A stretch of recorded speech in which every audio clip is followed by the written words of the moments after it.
तर मंडळी, आज बेरोजगारी हा एक मोठा प्रश्न ठरलेला आहे। विशेषतः ग्रामीण भागातील तरुण जे शेतीवरती अवलंबून आहेत किंवा शिक्षण पूर्ण केल्यानंतरही रोजगाराच्या प्रतीक्षेमध्ये आहेत, त्यांच्यासाठीच एक उत्तम संधी म्हणजे कुक्कुटपालन योजना 2025।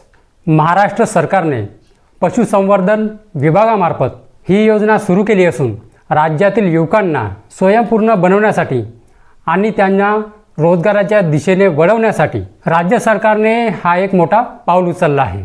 तर ही जी कुक्कुटपालन योजना 2025 जी आहे, त्यामध्ये कोणकोणते युवक पात्र आहेत, आपल्याला अर्ज कुठे करायचा आहे, कशा प्रकारे करायचा आहे, किती अनुदान मिळणार आहे, या कुक्कुटपालन योजनेमध्ये पात्रता नियम आणि अटी काय आहेत, तर ही सगळी माहिती आपण आता जाणून घेणार आहोत। तर मंडळी, व्हिडिओ शेवटपर्यंत नक्की बघा। तर नमस्कार मंडळी, मी प्रवीण शंभरकर, तुम्ही पाहता खेड्यातील मुलगा। कुक्कुटपालन योजनेअंतर्गत पात्र लाभार्थ्यांना सरकारकडून 75% अनुदान जे आहे ते दिले जाते। उर्वरित जे 25% रक्कम आहे ते लाभार्थ्यांनी स्वतः भरायची असते। उदाहरणामध्ये समजा एक प्रकल्प सुमारे 1,40,000 रुपयाचा असेल, तर त्यामध्ये 1,06,000 पर्यंत जे अनुदान आहे ते सरकारकडून मिळते। कमी गुंतवणुकीमध्ये आपण स्वतःचा जो व्यवसाय आहे तो उभा करू शकतो।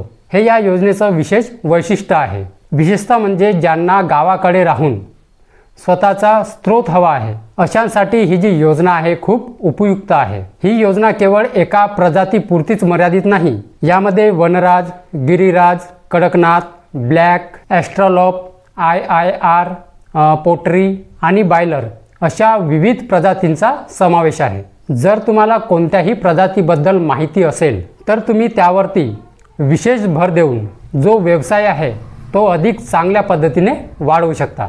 आजच्या काळामध्ये गावरान कोंबडीची मागणी झपाट्याने वाढत आहे, त्यामुळे बाजारामध्ये स्थान मिळवणं त्या तुलनेनं सोपं झालं आहे। आता या योजनेसाठी कोण पात्र आहेत, म्हणजे पात्रता काय आहेत ते बघा। या कुक्कुटपालन योजनेसाठी काही अटी आणि पात्रता निकष आहेत। सर्वप्रथम जो आहे तो अर्जदार जो आहे महाराष्ट्र राज्याचा रहिवासी असावा। या योजनेचा जो लाभ आहे, आपल्या महाराष्ट्र राज्याबाहेरील समजा कोणी असेल तर त्यांना या योजनेचा लाभ मिळणार नाही। अर्ज केल्यानंतर किमान 30 ते 40 दिवसांच्या आत जी प्रक्रिया आहे ते पूर्ण करावी लागते। या योजनेचा लाभ घेतल्यानंतर पुढील 5 वर्षापर्यंत पुन्हा जो अर्ज आहे तो करता येत नाही। व्यवसायासाठी पुरेशी जागा असणे, पिल्लांचं जे संगोपन आहे ते योग्य पद्धतीने करणे, लसीकरण करणे हे सर्व लाभार्थ्याचं जबाबदारीचं काम असतं। याशिवाय मागासवर्गीय, अल्पभूधारक, भूमिहीन व दारिद्र्य रेषेखालील अर्जदारांना विशेष प्राधान्य दिले जाते। आता या कुक्कुटपालन योजनेसाठी कोणकोणते डॉक्युमेंट्स लागणार आहे, म्हणजे कोणकोणते कागदपत्रे लागणार आहेत ते बघा। आधार कार्ड, रहिवासी दाखला, 8A आणि 7/12 उतारा जमीन असल्यास, जातीचा दाखला, दारिद्र्य रेषेखालील प्रमाणपत्र, पशुपालन प्रशिक्षण प्रमाणपत्र, त्याच्यानंतर बँक पासबुक, चालू मोबाईल नंबर आणि ईमेल ID, त्याच्यानंतर आहे मतदान कार्ड आणि रेशन कार्ड। एवढे जे डॉक्युमेंट्स आहे या योजनेसाठी लागणार आहेत। आता या कुक्कुटपालन योजनेसाठी अर्ज प्रक्रिया कशी आहे?